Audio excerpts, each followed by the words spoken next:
गृह एवं जेल मंत्री डॉक्टर नरोत्तम मिश्रा का बयान। विश्व की सबसे बड़ी पार्टी के अध्यक्ष आज भोपाल आ रहे हैं। पलक पावड़ी बिछाकर स्वागत के लिए भाजपा का हर एक कार्यकर्ता तैयार है। वैश्विक नेता प्रधानमंत्री मोदी कल मध्य प्रदेश दौरे पर आ रहे हैं। शहडोल और भोपाल आ रहे पीएम मोदी। 40 आईपीएस अधिकारी, 100 एडिशनल एसपी, डीएसपी लगे हैं। 8000 जवान सुरक्षा में तैनात रहेंगे। गृह एवं जेल मंत्री डॉक्टर नरोत्तम मिश्रा ने पीसीसी चीफ कमलनाथ को लिखा पत्र।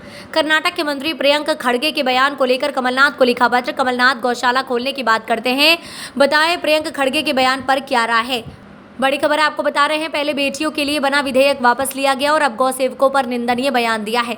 कमलनाथ के प्रदेश कांग्रेस अध्यक्ष होने के नाते उनसे पूछना चाहता हूं। कांग्रेस कार्यालय के बाहर लगे पोस्टर पर बोले गृह एवं जेल मंत्री डॉक्टर नरोत्तम मिश्रा। कल गोविंद सिंह ने भी रिपोर्ट लिखाई है कि राहुल गांधी के यहाँ से फोन आया था। जब पोस्टर लगे थे तभी हमने कहा था कि एक दूसरे को परेशान करने का क्रम चल रहा है। दिग्विजय सिंह कमलनाथ के सर्वे को सर्वे सर्वा बताने पर बोले गृह एवं जेल मंत्री डॉक्टर नरोत्तम मिश्रा।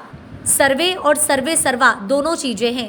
दिग्विजय सिंह कार्यालय का उद्घाटन करके टिकट बांटते हैं और कहते हैं कमलनाथ का सर्वे सर्वे सर्वा। कांग्रेस के अंदरूनी कलह सबके सामने आ रही है। भाजपा नेताओं के संपर्क में होने वाले कमलनाथ के बयान पर बोले गृह एवं जेल मंत्री नरोत्तम मिश्रा। जब सरकार में तब भी कहते थे कि भाजपा विधायक उनके संपर्क में और खुद की सरकार खो बैठे थे। ऐसा ना हो ये कहते कहते कांग्रेस के विधायक ही चले।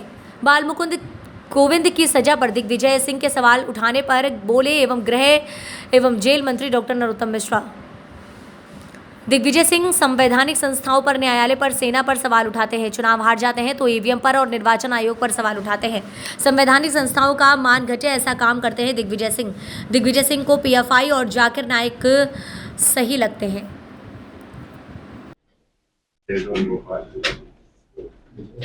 आज माननीय राष्ट्रीय अध्यक्ष, हमारे विश्व की सबसे बड़ी राजनीतिक पार्टी के राष्ट्रीय अध्यक्ष माननीय जेपी नड्डा जी भोपाल आ रहे हैं।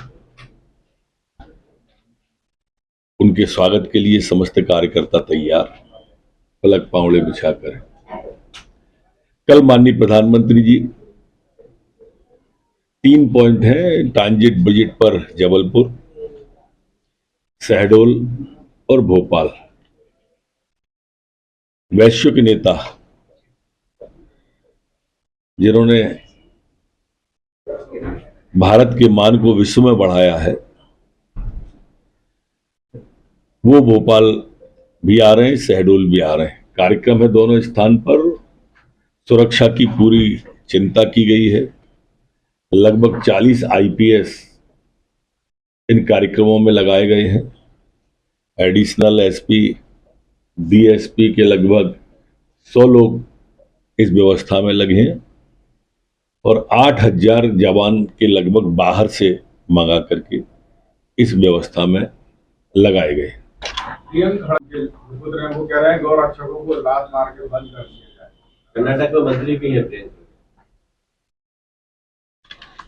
मैं माननीय कमलनाथ जी को पत्र लिख रहा हूं एक आदरणीय प्रियंक खड़गे जी के बयान के आधार पर कि बहुत गौशाला खोलने की बात करते थे। अब इस पे अपनी राय बताएं। कांग्रेस की एक सरकार बनी है, अभी विधेयक वापस हुआ बेटियों को लेके। दूसरा बयान पंचायत मंत्री का आ गया। मैं कमलनाथ जी से पत्र लिख के पूछना चाहता हूं कि आपका इस बयान के बारे में जो घोर निंदनीय बयान दिया है, इस तरह की जो उनकी प्रतिक्रिया आई है गौ सेवकों के लिए, गौ रक्षकों के लिए, मध्य प्रदेश की कांग्रेस पार्टी और आप कांग्रेस के अध्यक्ष के नाते क्या कहना चाहते हो? सर, कांग्रेस कार्यालय तक पहुंच गया। मेरे मित्र गोविंद सिंह जी ने भी एक रिपोर्ट लिखाई है कि उनको फोन पे किसी ने राहुल गांधी जी का नाम लेके बुलाया है। अब ये क्या क्रिया की प्रतिक्रियाएं हो रही हैं, पोस्टर कार्यालय तक आ गया।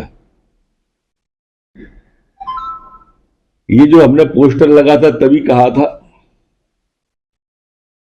अब ये फेक कॉल आ गया। एक दूसरे को परेशान करने का जो क्रम कांग्रेस में चल रहा है, इससे आप कांग्रेस के अंदर खाने का समझ सकते हैं कि किस तरह से कांग्रेस में परेशान करने का सगल चल रहा है।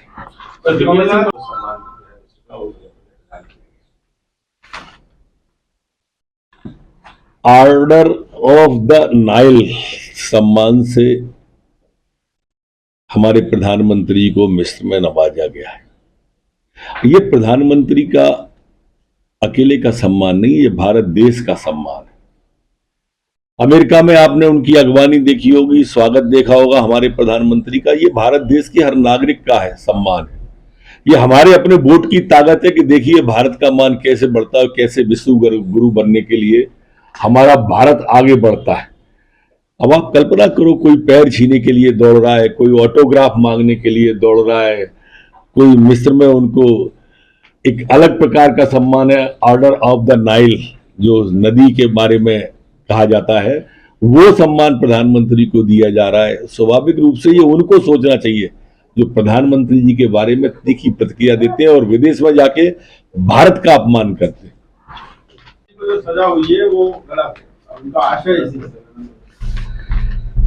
देखिए, दिग्विजय सिंह जी न तो न्यायालय पे भरोसा करते हैं, न किसी संवैधानिक संस्थाओं पे भरोसा करते हैं, न सेना पे भरोसा करते हैं, और चुनाव हार जाएं तो फिर ईवीएम और चुनाव आयोग पे भी भरोसा नहीं करते। वो कभी भी ऐसे सवाल जो है ना उठाते ही रहते हैं जिससे देश का मान घटे, संवैधानिक संस्थाओं का मान घटे। उनकी नज़र में जाकिर नाइक शांतिदूत हैं, ISI जो है, PFI जो है, उनको वो ठीक लगते हैं, बस बाकी सब गलत लगते हैं। तो